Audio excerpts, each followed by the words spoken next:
Hey, just a quick tip to share with you today. So we recently purchased one of these Hideaway hose boxes, and it comes with this rubber leader hose between the spigot to the box itself.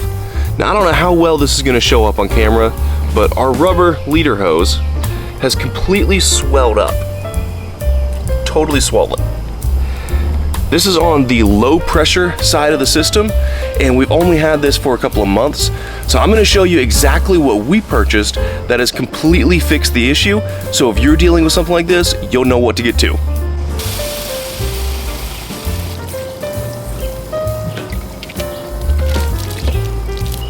So we have gone with a stainless steel leader hose to connect between the spigot and the box itself.